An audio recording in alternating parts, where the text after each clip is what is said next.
So if we could just go through next slide, and then I will cover what we're going to be talking about today.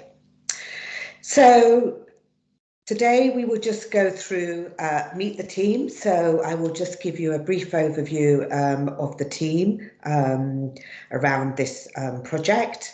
We'll then go through the background. We'll talk about the challenge, the timeline, the program format, and then there is a Q&A session at the end for you to ask any questions that you may have. So, meet the team. There's three kind of elements to this team.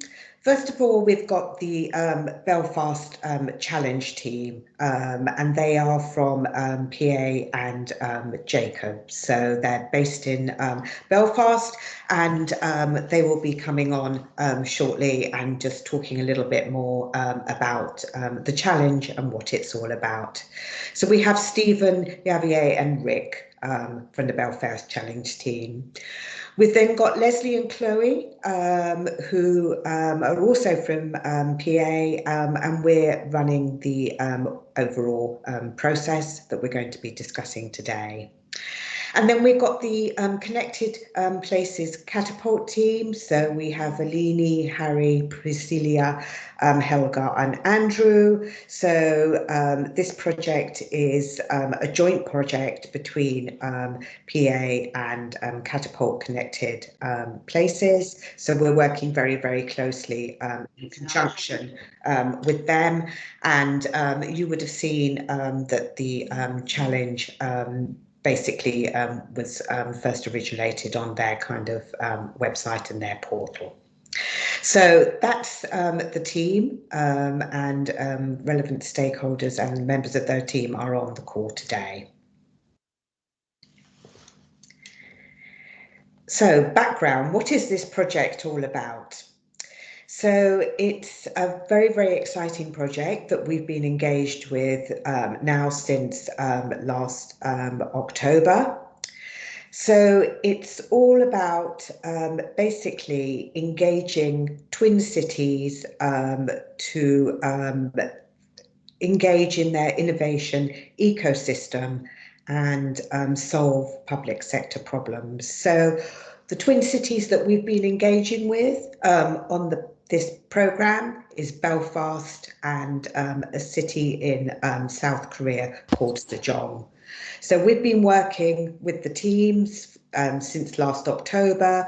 We've been looking at what they've achieved to date as far as engaging SMEs and enabling that solving of problems through innovation to city issues.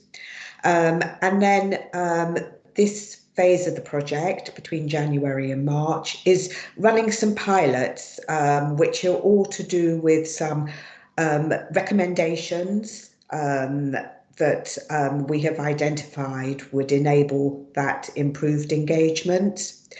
So that's the purpose of what we're trying to do, and that all culminates in a demo day at the end of March.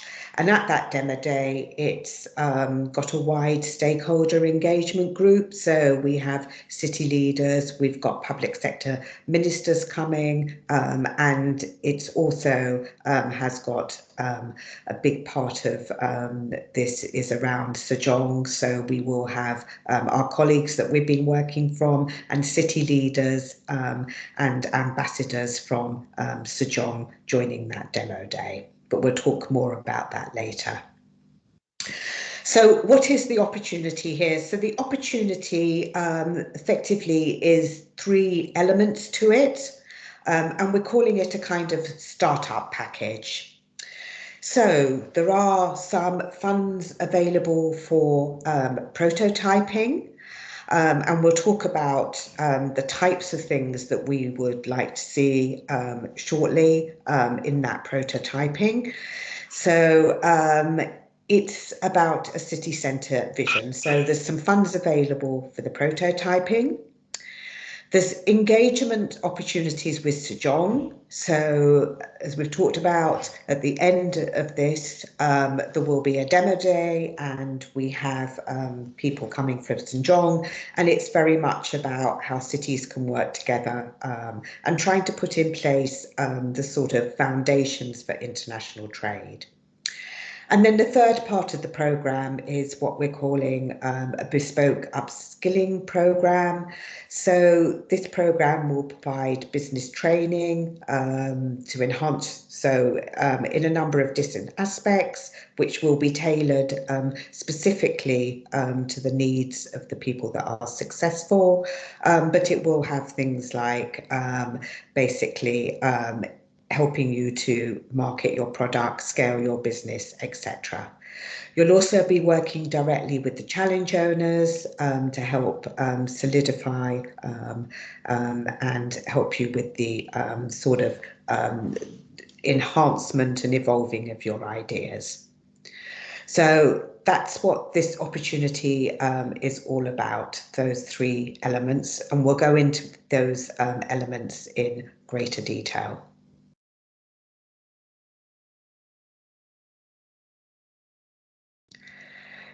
So Javier, can I pass over to you to go through the key aspect of the challenge?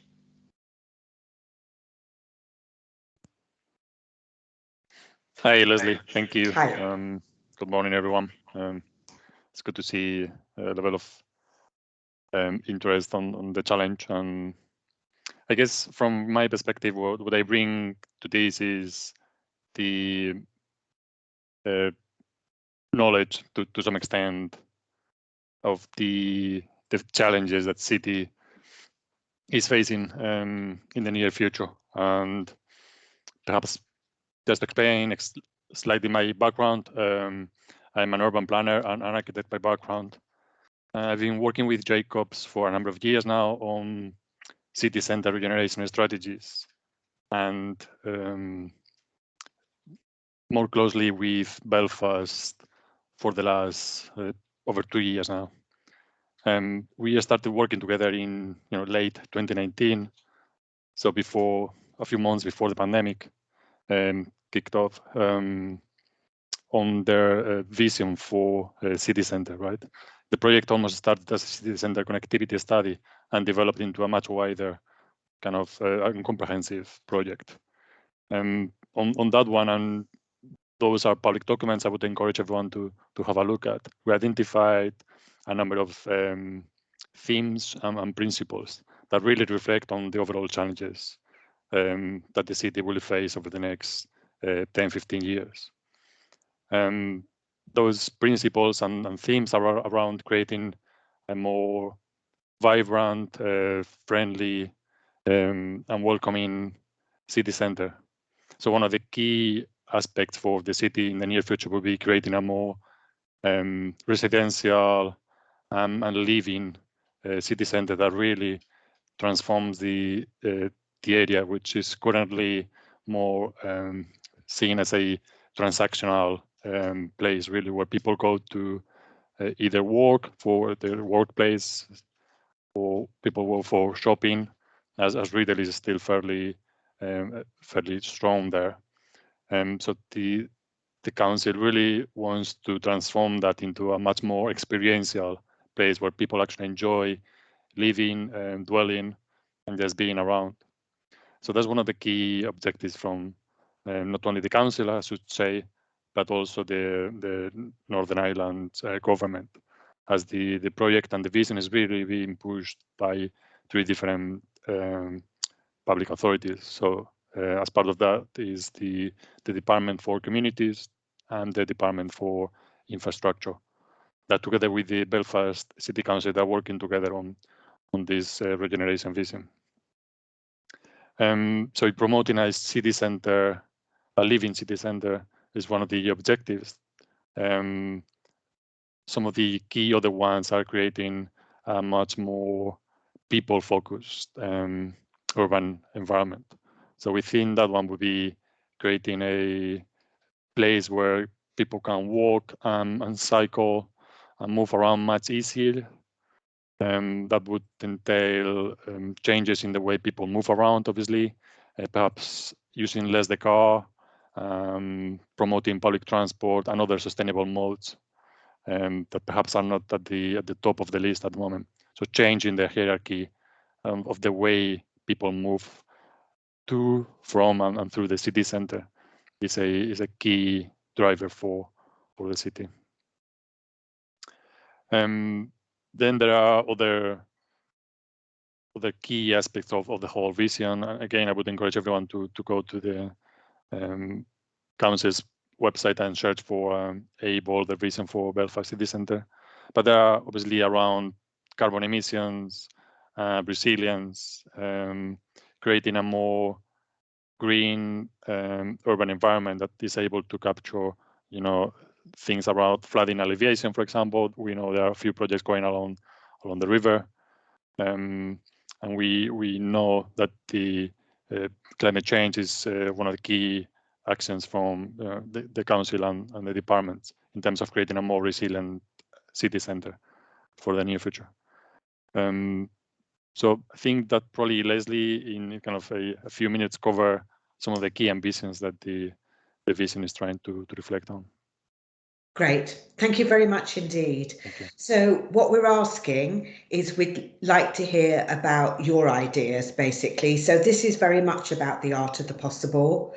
So we've had a good description there as to the vision and what the challenge is. And the purpose of this really is to understand what is the art of the possible, what great ideas do people have to solve some of these problems and to enable this vision. And what we're looking for is these innovative ideas, and that may be something that's really, really embryonic. It's just an idea, or it may be a solution that you already have in place.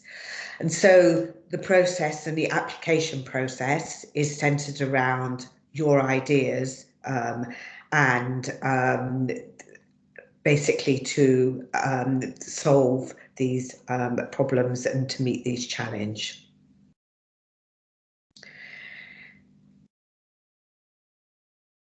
So just to go through the timeline around this. So what we're looking for is applications by 9 o'clock a.m. on the 31st of January. We then have a very quick turnaround. So we have an evaluation team who will then look through those applications and score them. And we will then define a short list of suppliers who are successful to go forward with this. So week commencing the 7th of February, we intend to make those announcements. There'll then be a contract in place week commencing the 14th of February, and we will then have our programme, which we'll talk about a little bit more, and that will culminate in demo day, where we will you will be able to showcase your ideas and your solutions, and we also, as part of that demo day, would be asking you to talk a bit about the programme, the upskilling programme that will be underpinning this process. So that's the timeline. And then just to go into a bit more detail about the programme format. So as I said at the beginning, there is kind of 3 elements to it. First one being providing you with upskilling sessions tailored to your needs. So what we've got here is kind of 4 categories that we're looking into. So things like selling into the public sector, scaling your business, presentation skills, networking and marketing, and then around financial business management and international trade. I think we've got a problem with the technology, have we? If it's still stuck on the challenge.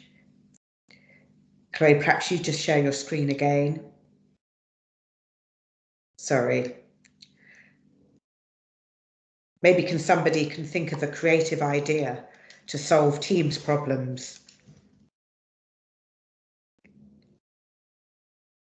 Thank you.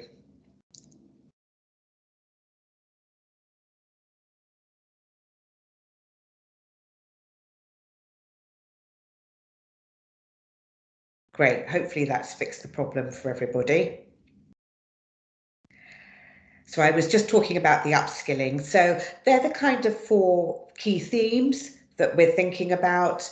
What we will be doing for those successful suppliers that go through, what we will be doing is tailoring to your specific needs, but they're probably going to be around these themes. There'll also be one-to-one mentoring, and that will consist of really helping you with some of your ideas, solidifying some of those ideas, creating, evolving and creating your thoughts around how you can solve some of those challenges and questions that we talked about. So we've got the funding for the prototype and solution development. So hopefully that's clear, the elements around that. And then we've got the demo day and final results. So this is very much a virtual showcasing event. It's going to be a large event, as I've talked about earlier. It will provide you with exposures to ministry officials, investors in both South Korea and UK. So what we are looking at is an extensive audience. We would ask you to participate in that demo day, so you will get the opportunity to showcase your ideas, any kind of prototype that you have developed. And we would also very much like your feedback on the upskilling sessions, how they worked, how they benefited you, and how you have engaged with the overall programme. So that's what this opportunity is all about.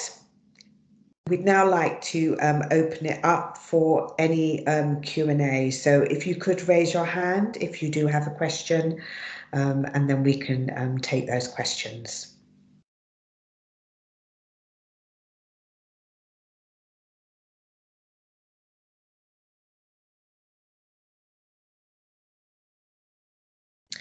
Hi, Irene.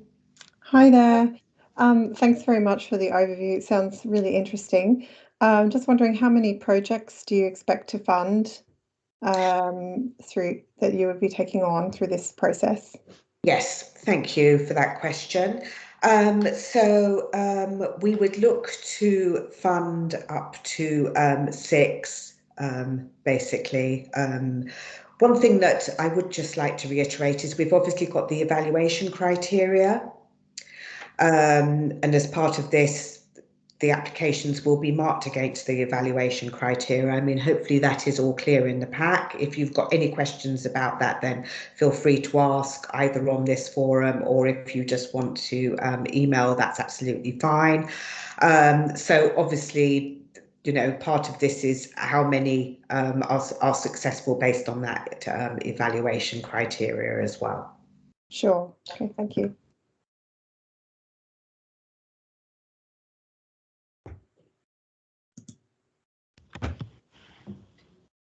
Any other questions?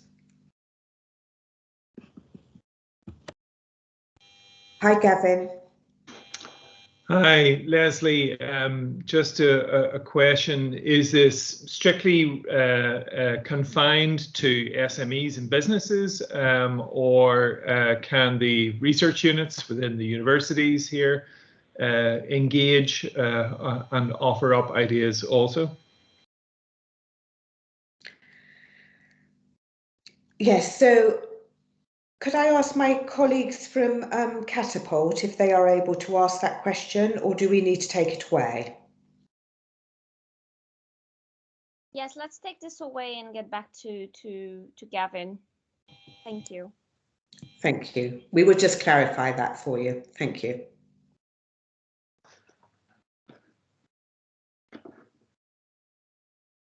And then we've got another question from Ken. Yes, thanks. So thank you for the presentation. Very interesting. could you share us a copy of the slides with us? Yes, indeed. Absolutely. Thank you.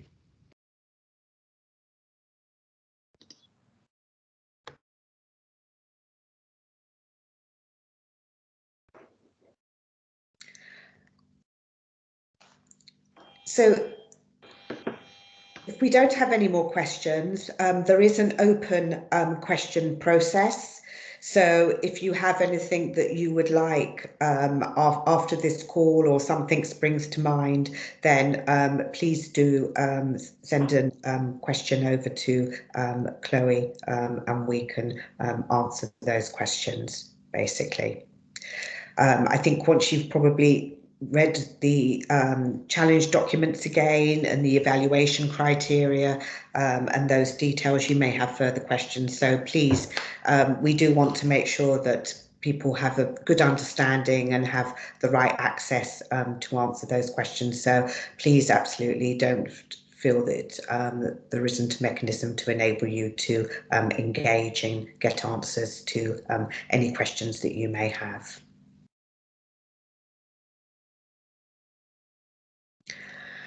Okay, so if we don't have any other further questions, thank you very much indeed for attending.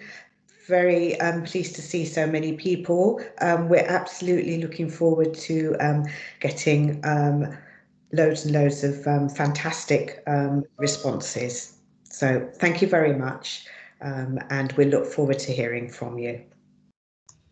Thanks, everybody. Thank you. Cheers. Bye-bye.